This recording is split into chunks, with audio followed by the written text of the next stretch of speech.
question. Henrik, how do you two see yourselves and your life? Teka, ba't nawala? Hala, nawala. Ito, Sekay. Kung sasagutin mo na si Henrik, ano magiging tawagan or call sign ninyong dalawa? Okay, ay, nawala yung kay Kle.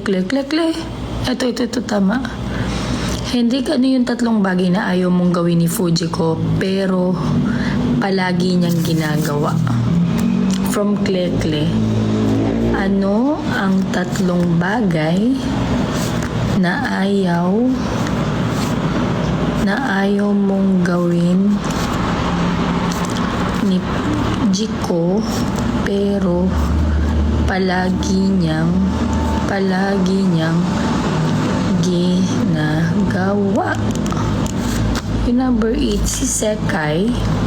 Okay, Sekay. Kung sasagutin mo si Henrik, ano ang kanilang magiging tawagan? Ano ang kanilang magiging tawagan? Bibi, di ba?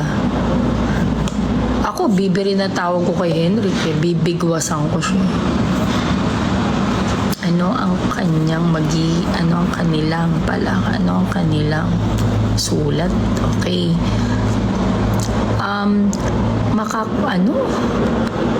Hi, Clarence.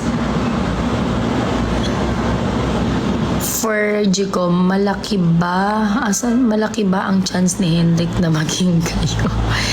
Jade, wag yan. Masyado tayong mabilisan.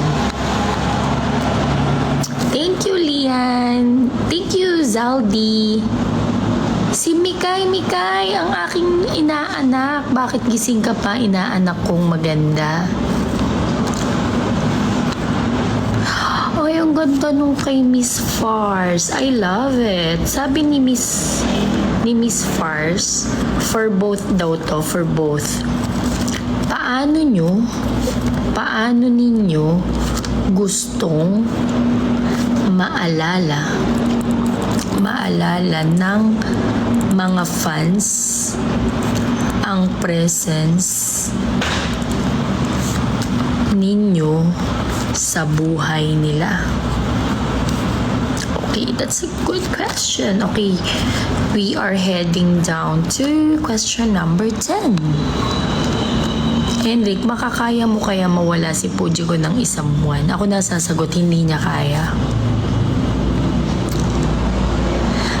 Grabe naman si Henjiko, napakasakit. Kung sakalang maging kayo na at dumating ang mga problema, paano nyo ipaglalaban ng isa't isa? Sige na nga, Henjiko. Parang nakakaiyak naman yan. Kung sakaling maging kayo na at dumating